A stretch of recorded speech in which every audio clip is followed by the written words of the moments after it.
Well, we're back with a triple header of death. 3 episodes. Well, not 3 episodes, 3 chapters. You're all saying they're too short, so yeah, we got 3 stories for you today.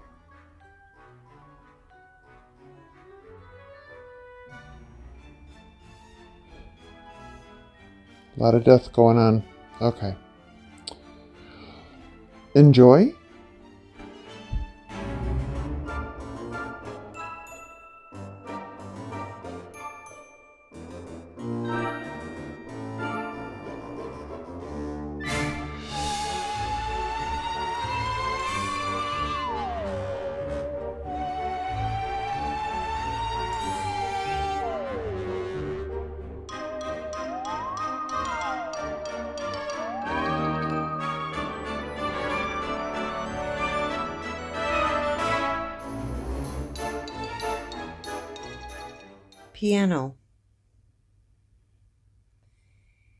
Piano. Man, can you believe it? Friggin' piano. You know what the problem was? I did it when I was 16. Friggin' 16 years old. You don't do that kind of thing when you're 16. You're not supposed to know the exact way you're going to die when you're 16. You're supposed to be friggin' skinning your knee playing street hockey, reading comics, getting laid, not having a blood test to find out you're going to die by piano. Why did I do it at 16? 2 reasons. 1, my girlfriend put me up to it. She was that kind of girl, you know, had that little speck of morbid curiosity. Hell, that's why I was dating her in the first place. She was blonde and morbid. Of course, it wasn't her getting the news. It was the kid in the steel-toed boots and bad haircut. 2, well, yeah, I was a frickin' kid. People are still waiting in line for a working brain at that age, and I was still holding my number when the death machine came out. Whew! You couldn't miss it. It was the big frickin' summer thing. Stick your arm in, press the button, and find out how you're going to die. Everybody was doing it. Stockbrokers, soccer moms, Madonna.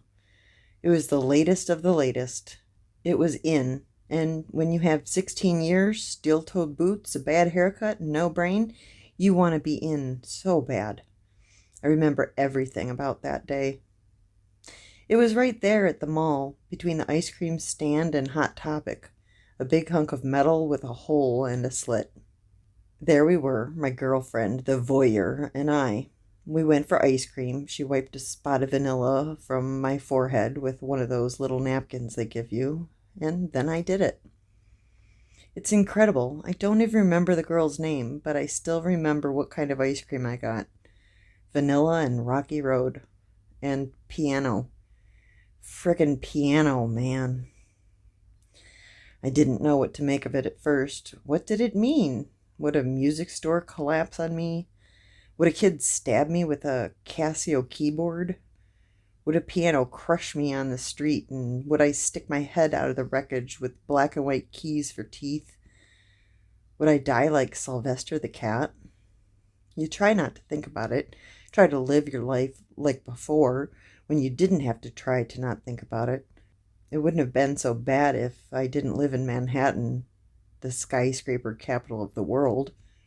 I was constantly looking up, searching for a crane, a scaffold, a couple of guys holding a rope with a big old concert grand swinging back and forth, all the while fingering and twirling that little cardboard rectangle inside my pocket. Pay attention to where you're going, my mom used to say. Get your head out of the clouds. I didn't care. I wasn't going to die from falling into a sewer hole or getting hit by a car. Unless it was a piano-moving truck, of course. Eventually, it got the best of me. The girlfriend dumped me after I had a nervous breakdown watching Mr. Jones. You know, Richard Gere. The scene where he takes the girl to the store chock full of... I can't bring myself to say it anymore. And he sits down and plays on one, and then two. I couldn't take it. I snapped. Hey, she got off easy. She should have seen the drama a couple of days later when Big was on, and I watched in sheer horror as Tom Hanks danced chopsticks with his boss. It was bad. I spent my days cooped up in my room, staring at the internet, listening to Bright Eyes for hours on end. My mom suggested therapy, but I was too embarrassed to discuss it with anyone. It would have been so different if the machine had sentenced me to landmine or seppuku or even low cabin pressure. Those were good ways to go, dude. Manly, but no. The utter ridiculousness of piano haunted me night and day.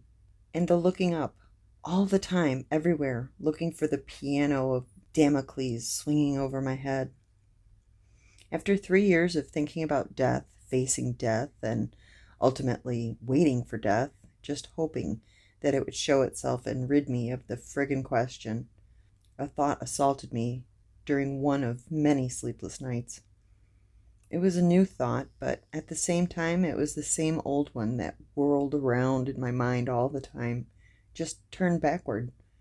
I whacked my forehead at 4 a.m. I knew how I was going to die, right? So what did I also know? How I was not going to die. I slept like a baby. I woke up a brand new man. Everything around me was colored different. Cereal smelled sweeter. The wind felt crisper, and traffic sounded like chirping birds. Everything changes when you start to live without fear. I left high school in the dust. I called up friends I had neglected for too long, and I made a decision about the rest of my life. See, it was all the looking up. My head had literally been in the clouds for 3 years, and in the sky I found the love of my life. I wanted to fly. Everything fit.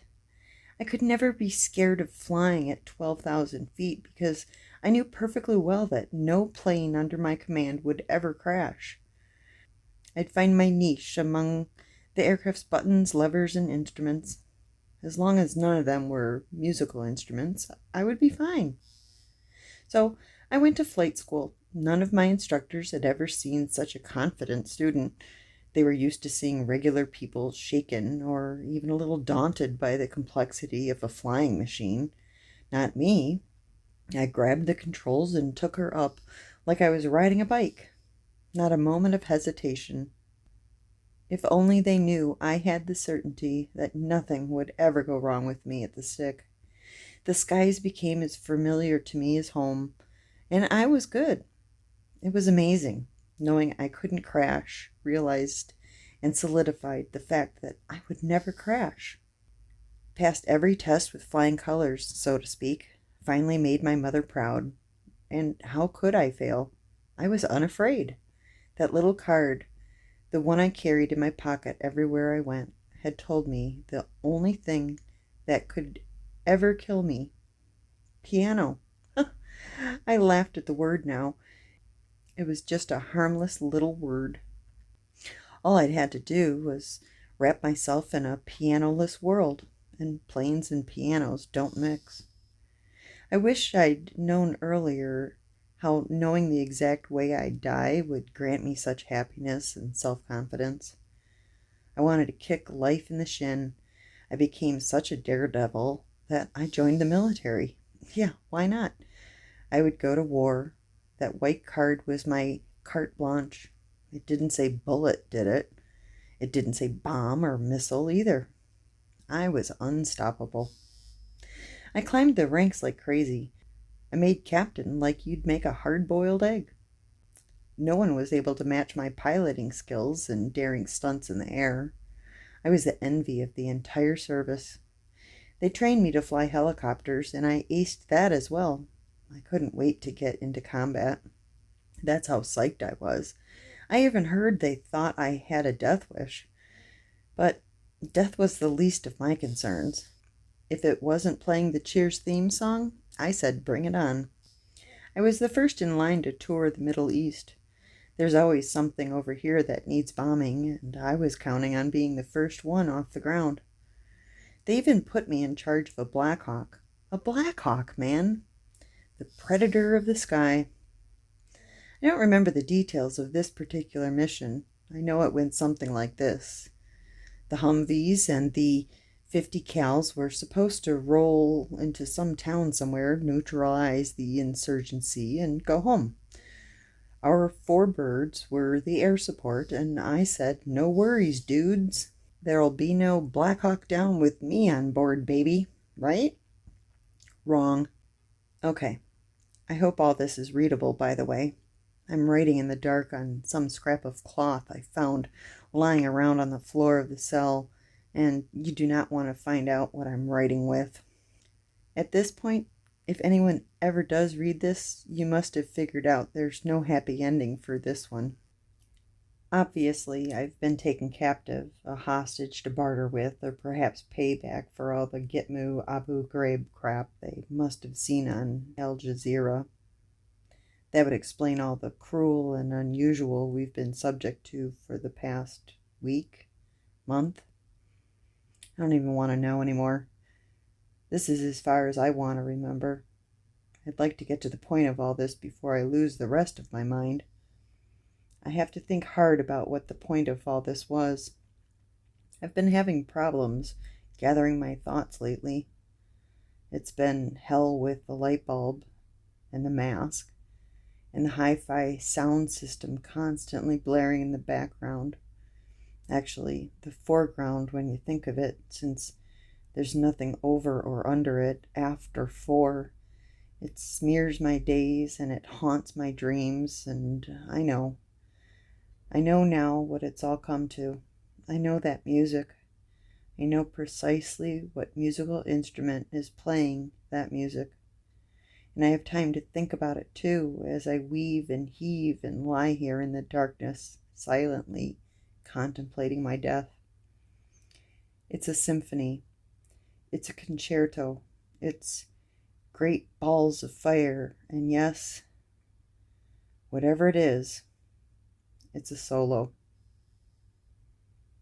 Story by Rafa Franco. HIV infection from machine of death needle. Well, I thought, that sucks. Story by Brian Quinlan. Exploded. Fuck! It came from the den. Later, I learned that it had followed a much quieter, "Oh fuck, oh." My first thought was that it had broken. I was going to spend a lot of time over the next 5 years wishing that I'd been right about that. He burst into the room, crunching the door hinges and smacking the handle deep into the plaster. He nearly fell over trying to stop. I didn't say anything, just stared. 391. He was on the train this morning. He was one of the victims. He stared too. We just stared. Look it up! I didn't have to. An electric buzz, as much like actual pain as excitement, jumped from my stomach to my head. I didn't have all our test cases memorized yet, but Mr. 391 I did know. Exploded. He was one of the reasons I was sure it wasn't working. His prediction was a joke. He saw I wasn't looking it up, saw me looking at him, and knew I knew, but said it all the same. It fucking works. We were eating. Okay, well, it's on now. I munched a chip. Yeah. I mean, it's on. I pointed a chip at him for emphasis. Yeah. I get that it's on. Okay. I put my chip down.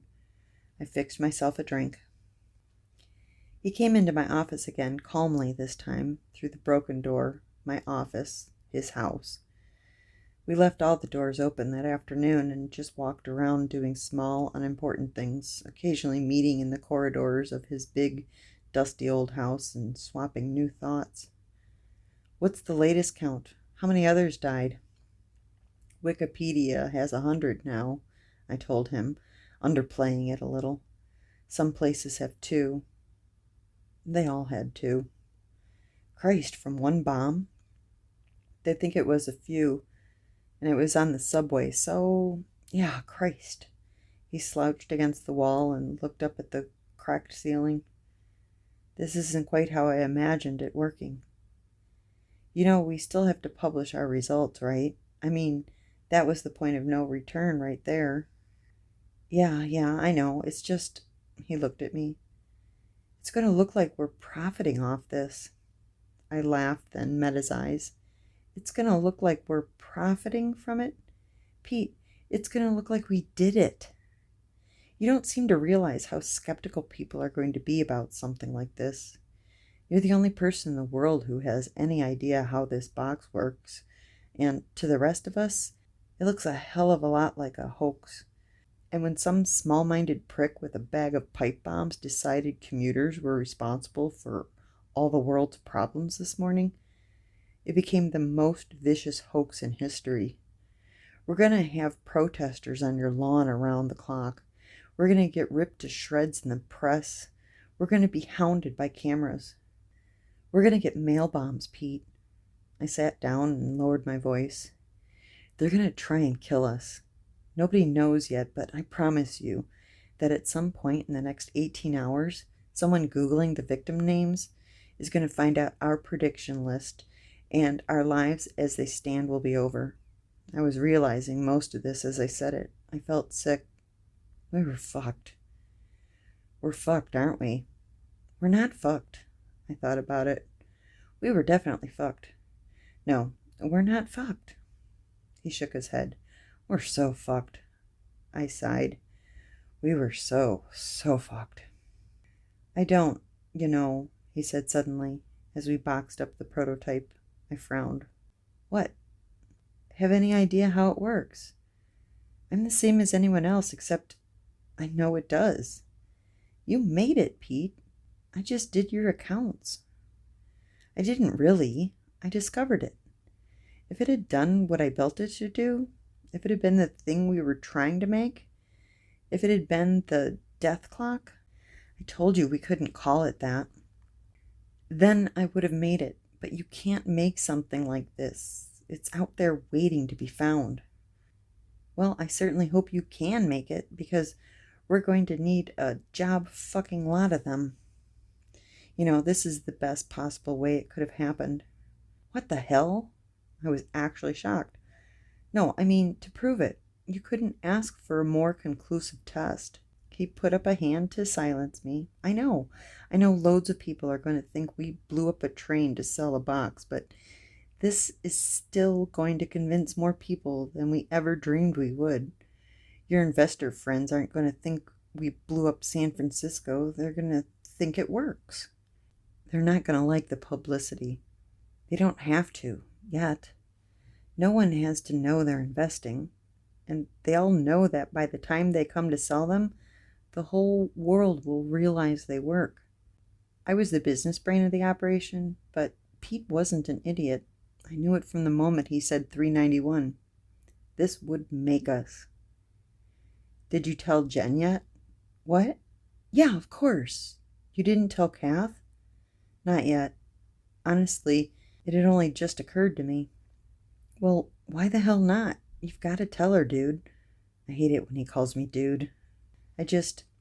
How do you say it? How did you say it? I said, Jen, it works. Same as I said to you. Actually, you said, it fucking works. I mocked in my best nasal geek voice. But you told her how we know? Yeah. Was she freaked out? Of course, aren't you? I came clean. I feel sick. I've been feeling sick for 3 hours now. He looked straight at me. I don't talk like that often. You've got to tell her. Jen will tell her, and she'll tell her when I told her. You know what they're like. Women just find a way to get times into conversations. I can't say I'd noticed. Well, they do. I walked into the den. Pete was tinkering again already. I set his coffee down and took a sip of mine. Thanks. I ignored him. Here's what we do. You spend the rest of the night packing all this away, everything you need. I hire a van. You hire a hangar. I hire an agent. You draw me up a list of the components that went into the latest prototype. Not the ones you think they'll need for the new improved version. I know you. The components for this one. I'll give the investors the heads up before the news breaks and tell them we need the first payment by noon tomorrow. You call every engineer friend you trust and get them on board. Write out a step-by-step assembly guide an idiot could follow in the van on the way. Then make sure we don't hire any idiots to follow it. I order us a new pair of phones. We throw these away, and we give the new numbers to no one but Kath and Jen unless I say. We disappear. I can sort out accommodation once we're out of here, and a few months down the line, we can buy a new place. But right now, we have to get as many of these things built and making predictions as possible. The more predictions they make, the more get proved, right? The fewer mail bombs we get. I sipped. What's that? He was writing something. It's a step-by-step assembly guide an idiot could follow. He put it on a thin pile. What are those? Well, he leafed through them. This one's a component list for the prototype. This one's a map to the hangar we've hired. These are the resumes of the 3 most expensive agents I could find. This one's a printout of a receipt for 2 iPhones. This one's a fax from the Hyatt confirming our reservation. And these are the keys to our new van. He tossed them to me. I looked around the room, I guess for the first time. It was full of neatly packed boxes. What do I do with this company again? It's never really been clear to me. He took a sip of his coffee and went back to writing. Call the investors, he shouted after me as I left, forgetting my mug. We're not going to get killed by a mail bomb, you know, he said in the van on the way up. It was dark. I was driving, which meant the radio stayed off. We know that much. Whatever happens with this, it won't kill us. I'm an aneurysm and you're a heart attack. Those were the first 2 tests we ever ran. Yeah. I'd been thinking about that a lot since we discovered the box really worked. I'd wonder what it would feel like. Christ, what about Kath and Jen? I'd refuse to let either of them be tested. We'll have them take it. We have to now. They were coming up tomorrow. The thought of it made me queasy. No, I said suddenly. No, I don't want it hanging over them. Then, feeling the familiar emotional crush of stepping on Pete's toes when it came to Jen. Not Kath, anyway. We have to. You think about it, don't you? What's it going to feel like? Come on. We don't want that for them. He stared at the wing mirror. If I looked through your browser cache, I'd find a bunch of sites about aneurysms, right? No. He looked back at the road. We sat in silence for a few minutes, the blank road purring beneath us as a half tunnel of arched black trees flashed by either side. I cleared it. I looked away from the road for the briefest moment. He was smiling. So that was that day. I persuaded Kath not to take the test, and Jen didn't need persuading. She said over her dead body, and I said we probably wouldn't bother if she was already dead, and she said good, and updated her position to not even over my dead body. In all of our discussions that night, I don't think Pete or I considered that they'd have a say in it themselves. But Kath did take it years later, and it was the beginning of the end, for us, for everything. We had a few good years before that. I'd thought the heat would die down once everyone realized the machine truly worked, but I couldn't have been more wrong. Once it became clear just how reliable the predictions were, a huge number of people decided the machine itself was causing the deaths. And after we went into hiding that night, we never came out. We knew fairly early on, I think, that we wanted nothing more to do with the device. We'd only started this company to get rich, and there seemed little doubt we'd achieved that. We thrashed out a deal that would net us a huge lump sum, then continue to pay out in royalties no matter what people did with our technology, and sold the rights after that first week. We became the exclusive guys who just made this inexplicable thing and disappeared, which of course only added to the romance and public fascination with our little box. It wasn't until much later that Pete's scientific curiosity took hold again, and for those intervening years, he was as happy as we were to let the world scratch its head at what we'd done, even as it wrote out our checks. We each changed hair color at least once. We went by fake names. I was Chris, Pete was Jason, Kath was Carol, and Jen insisted on being Kath, confusing and irritating us all. We only did interviews by email and IM. We took turns picking the next country to spend a month in. The genius of it was that we'd essentially made our millions by creating something utterly useless. It didn't help to know how you would die. Precisely because the machine was so accurate, you couldn't avoid it even when you knew it was coming. Well, not entirely useless. You couldn't avoid the death it predicted, but it was very possible that you'd avoided other deaths simply by consulting the machine. The way Pete explained it to the interviewers was this. Say you're a clumsy skydiver. One day you're going to screw your parachute up and fall to your death, but the machine won't tell you that because then you'd stop skydiving and it wouldn't come true. Instead, the machine tells you you'll die of a heart attack. You decide to take it easy on the high-stress sports, preferring that your inevitable demise be later rather than sooner, and you live 20 years longer than you would have if you'd never taken the test. For an electrical engineer, Pete was suspiciously good at marketing. I maintain that it would have been cheaper to produce an empty box with "Don't Skydive" written on the side, and usually say so at that point of the interview, but the world seemed to prefer his device.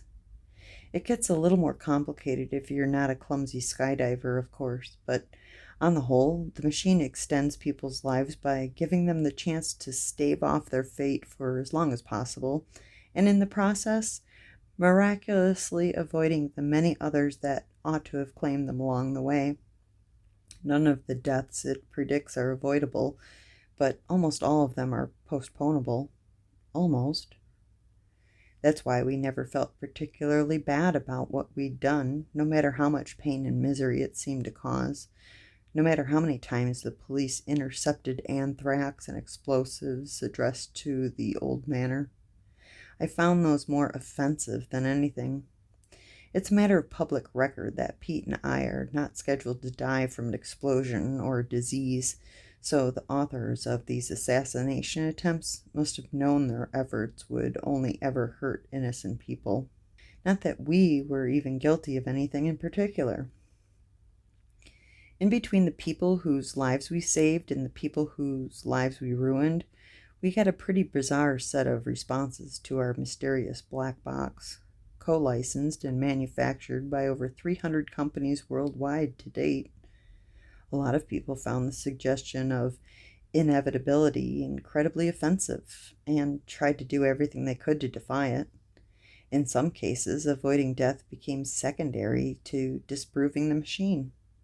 One man gashed his wrists to disprove a slip that told him he'd die of AIDS.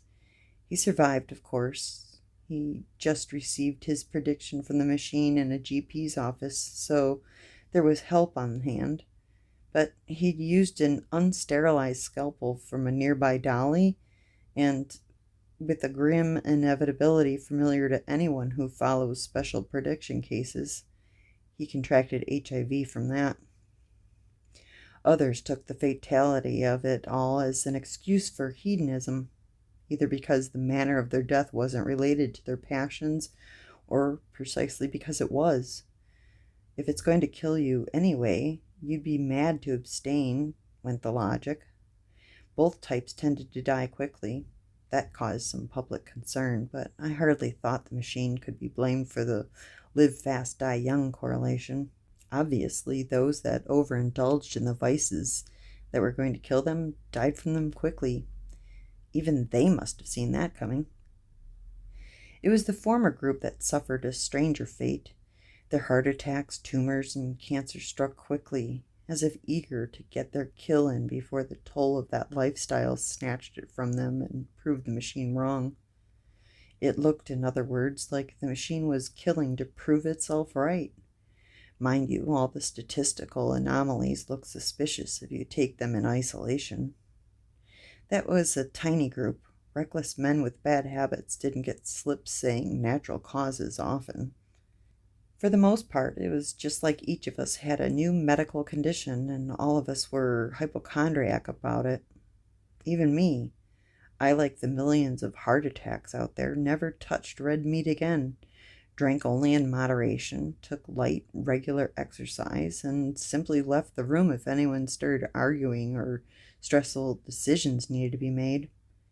I'd even heard that some particularly ghoulish societies held parties at which guests were obliged to wear their slips like name tags, using the nature of their demise as a conversation starter. I never went to one, but a part of me felt like they had the right idea. You can't take this cruel cosmic joke seriously, the blackest of humor, this mockery of fate. The only reasonable response to it is to go up to a stranger and say, "Oh, hey, megaloblastic anemia? I hear that one's a bitch." We could laugh about it, and we could forget it, and we did. Lots of both. But it encroached on all our quiet moments. We felt infected. The prediction made it as if our death had already taken root in our bodies, and it was impossible not to visualize it. Memories of health infomercial graphics haunted me. Fong-shaded fat congealing in my arteries and constricting my blood flow. I could put it to the back of my mind always, but never entirely out. The traveling was my idea. I never really knew what to do with the money after working so long in the pursuit of it. Buying anything extravagant, helicopters, hotels, heroin, seemed to involve an awful lot of effort, and I can't honestly say that the only thing stopping me from buying these things before had been the lack of funds. I didn't want them. I didn't want anything much, just a little safety. I thought about giving it all to charity. There was even a dedicated one to helping people escape their machine-determined fate, the futility of which made me gape. But I knew I'd regret it. I hadn't done many generous things in my life, and they'd all made me feel terrible. In the end, I did give a chunk of it to Brain Help, a charity devoted to helping the survivors of aneurysms, because it was close enough to home to mean something to me, and useless enough to Pete to not be personally motivated.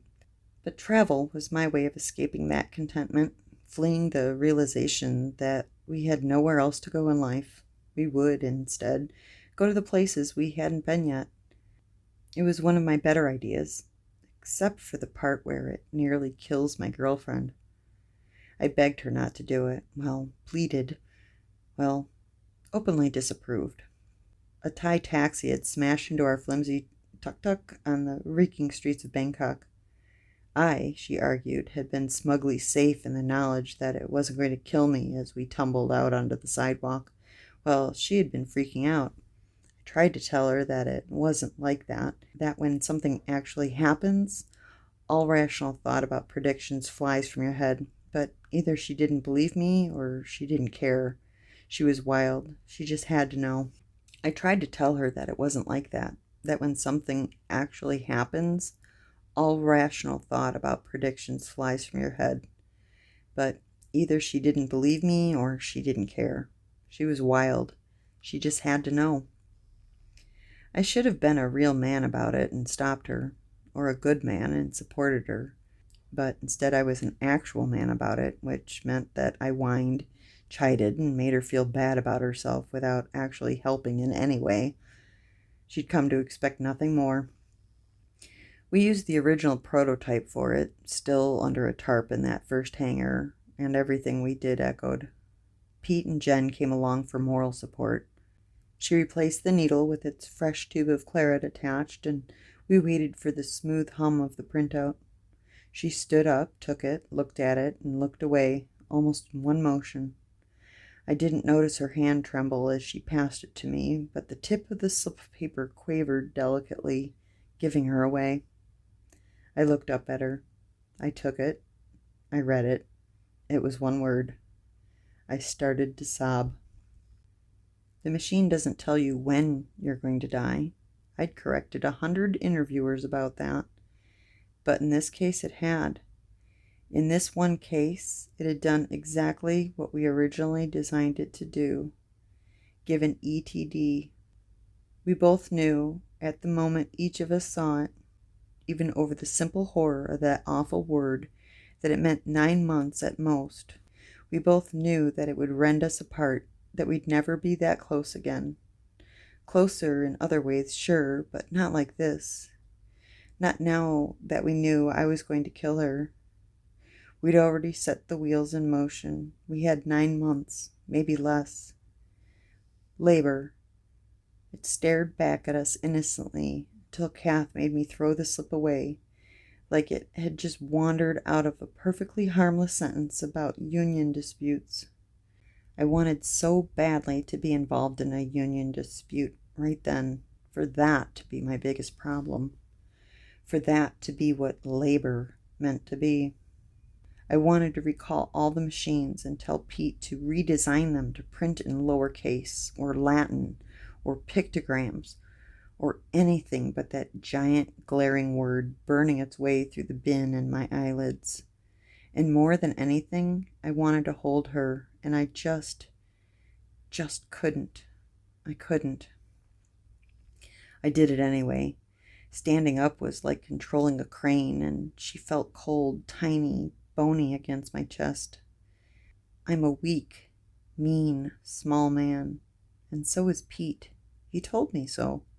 But the one thing he and I can do, and I think it's the reason we became friends, the reason we started this company, is the impossible. If there's a good enough reason to do it, we just do it.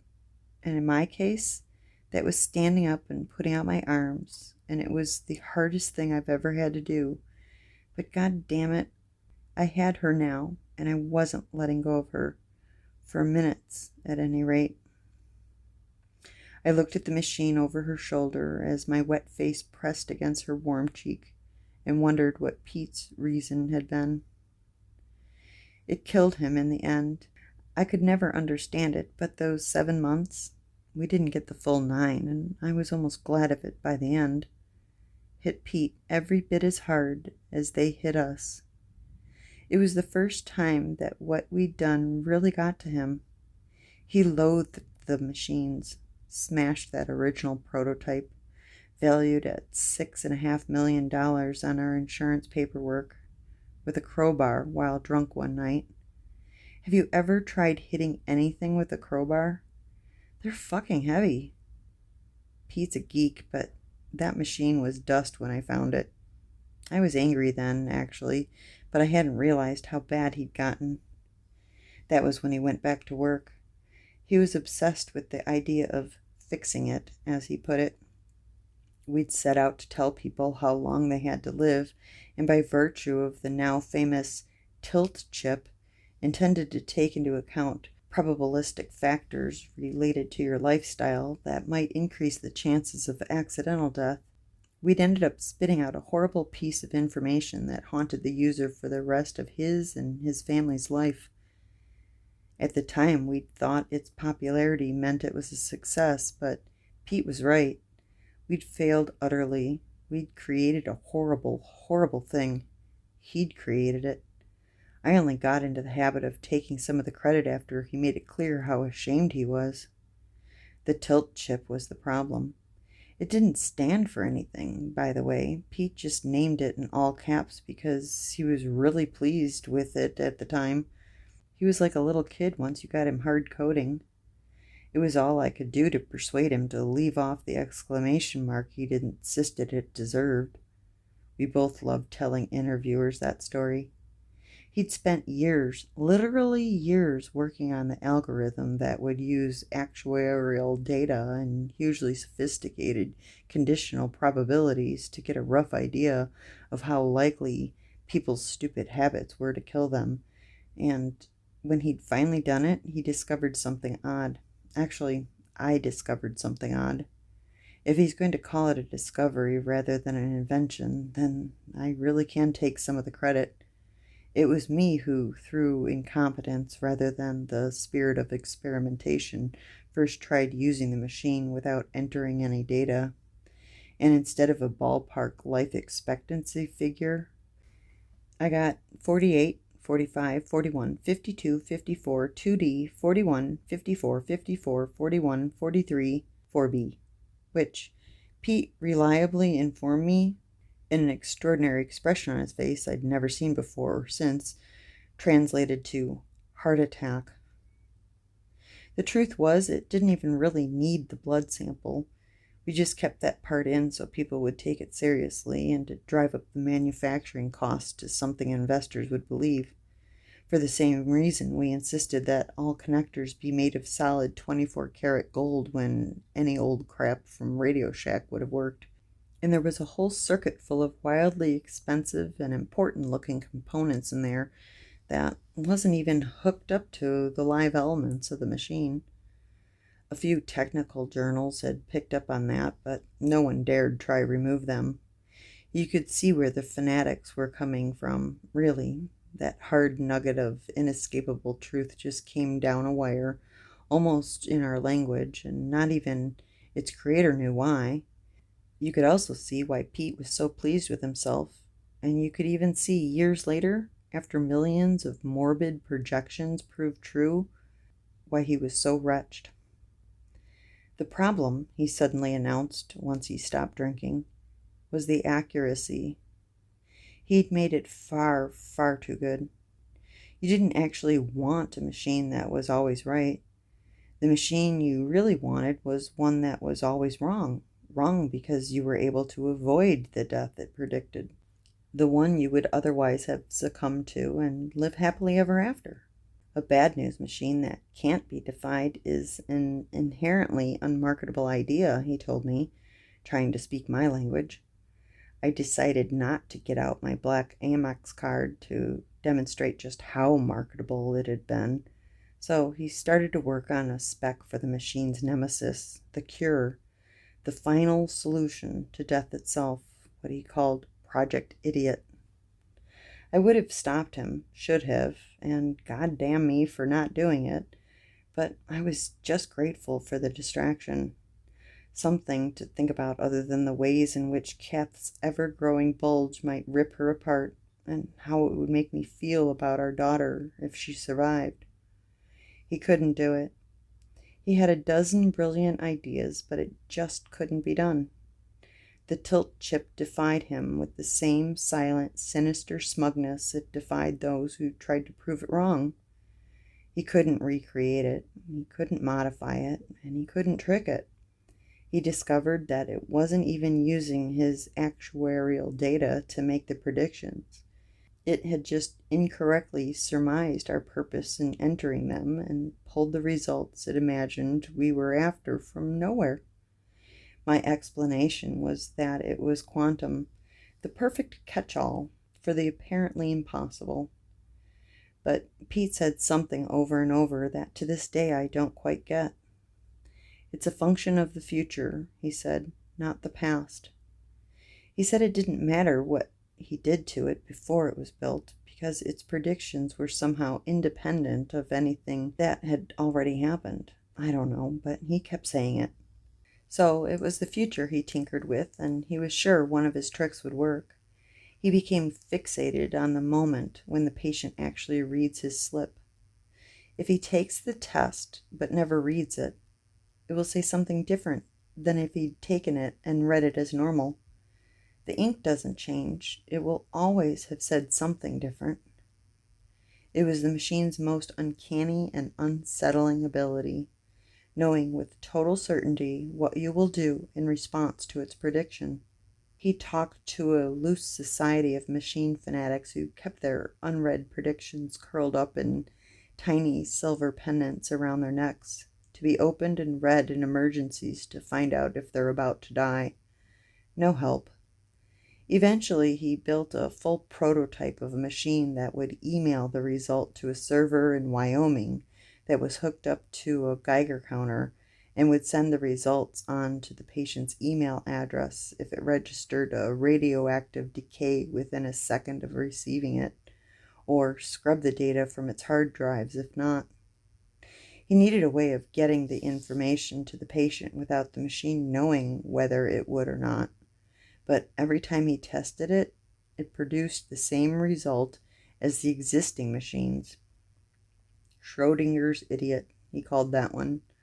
He decided the physics students who owned the machine in Wyoming were going to get drunk one night and mail out everyone's results, which he was sure they were recording despite his instructions. And he'd been planning to drive out there and do I don't know what the next morning, the morning after I found him. He was slumped over his desk. I always knew it would be me doing this. I set our coffees down and looked at the clock. Time of death, 22:25, or earlier. I'd pictured him with a soldering iron in hand when I'd played this out in my mind before, hundreds of times. But as I gently lifted his cold, curly-haired head off the bench, I saw that it was papers he'd been working on. Printouts from his CAD software, scribbled on in green biro. I couldn't make them out then, but I looked later, and I liked them so much I had them framed. I never picked up much engineering savvy from Pete, but his margin notes made it plain enough. He'd designed the idiot, and it would have worked. It had a lookup table of the most common causes of death, and it simply discarded the blood sample and picked one at random, weighted toward the most common. It would be wrong again and again, and even when it was right, it would be avoidable. The idiot, had he made it, would have exceeded its spec as dramatically as the original machine. I could only think of one way to make it stupider, and I knew Pete always got a kick out of my terrible ideas. So before framing it, I wrote, "Don't skydive," on the side. Lisa, we called her. Oh, yeah, she was fine. We knew she would be. We took a blood sample in the second trimester and had it tested. She's going to die of emphysema, so unless she'd been bumming smokes off the placenta in there, we were in the clear, she and I. She's going to be an interesting case, actually. It's not something that happens quickly, emphysema, so I'll be intrigued to see how I fail this woman so utterly that I end up repeatedly exposing her to a toxic gas over the course of enough years that it ultimately destroys her lungs and kills her. Am I just going to forget to tell her for her entire life, "Oh, and don't smoke"? You have to wonder. I was already overcompensating. I actually hit a guy last week for pulling out a cigarette at a housewarming party I was hosting at Pete's old place, my old office, the place where it started. He'd left it to Jen, but she'd given it to me when she left the country. She didn't ask for any money, and I didn't offer any. Jen and I had a double share each now, so it made no difference to either of us. We hardly talked anyway. Tragedy doesn't bring people together. Who started that bullshit? It's like nitro fucking glycerin. "Does anyone have a light?" he said.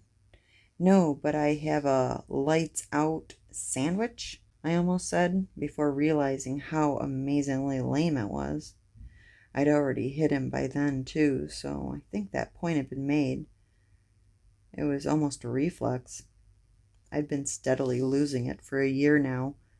I should come up with a more peaceful solution, like, "Actually, I'd rather you smoked outside in Kazakhstan." But I don't think it's going to come up again, not now. I was working in my old office when it happened. The crib within arm's reach. He burst into the room, crunching the door hinges and smacking the handle deep into the plaster, and nearly fell over trying to stop. For that split second, when it was just a blur on my life, I thought it would be Pete. It wasn't Pete. He was huge, a big, broken, sad face. I didn't say anything, just stared. He must have been 6'6". He stared too, wild. We stared. He said 2 low, fragile words. My son, then trailed off and just pointed it at me. The words sounded dumb even as I sputtered them. Please, I have a... He dropped the gun, apparently surprised by what he'd done, though from my perspective it was hard to see how it might have been an accident. I couldn't see what was in his other hand, but I had a good guess. He presented it to me timidly, like a receipt for our transaction, and I could see then that this had not been his plan. He must have imagined shoving it in my face or making me eat it as I died. The whole thing seemed to be surprising him a lot more than it was me. I always figured I had something like this coming. I was paralyzed. I could feel that immediately. My body felt like a soft lead, heavy and heatless as I slumped against the oak-paneled wall, heart pounding, my head bent awkwardly down into my chest as the last twinges of control and sensation faded from my clammy hands. I gurgled like a baby. Blood, I saw. Sticky, brilliant blood dribbling down my chin. Messy business. I couldn't take the slip from his hand, but I could read it even through the rivers of sweat trickling into my eyes. And I could see his issue with me, with us, but Pete lucked out and died first. I could see how horrible the last 3 years must have been for this hulking man and his tiny kid, and how much worse that final moment must have been. Poison. One of the machine's bitterest pills. He probably thought it was the worst you could get. I knew better, but I wasn't in a position to argue. Ah, who knew? Maybe it was. I tried to imagine watching Lisa suckle one of those old rubber teats I filled Kath's roll with, knowing that any given gulp might be infected with a fatal toxin. He must have known that checking his food beforehand wouldn't help, but I knew now, having Lisa, that it wouldn't have stopped him. Nothing could have stopped him. He probably starved him for a while. Okay, big guy, maybe you're right. You've certainly got me beat. All I had to endure was 7 months of knowing that I'd kill the woman I loved. I got off easy. I deserve this. It wasn't until after a few sizable seconds of self-pity that something I'd said over a year ago suddenly drifted through my head again. When something actually happens, you forget. Or words to that effect. I almost laughed. Ha! I just remembered. I don't die like this. Screw you and your dead son, asshole.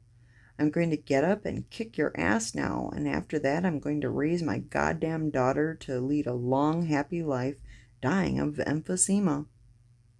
If you'll just give me the use of my limbs for a moment. I managed to cough a bubble of blood, close enough to stain him with a few flecks. Take that. My breath stank of, what, money? Dirty loose change? That acid stink? The only thing I could feel was the sweat trickling down my face, nothing below the neck. So much goddamn sweat. Who knew getting shot was such hard work? I was excited now, though. This was my thing. My heart raced. The impossible, you big bone prick, is my goddamn specialty. You are so fucked. I was just about to stand up. I felt sure, when he slammed an enormous knee into my chest and kept it there, kneeling on me with what must have been all of his gigantic weight. When I came to, I saw, even as the pressure mounted, nothing on my chest. Both the man's knees were walking away from me to investigate a tiny cry from Lisa in the crib. I couldn't see his reaction. I couldn't get up. I couldn't get this invisible fucking thing off my chest. I couldn't breathe. I had just enough time to think. Oh, come on. This hardly counts. Before I let out a sad little rasp and it all closed in. Fuck. Story by Tom Francis. Be careful what you ask for. Yeah.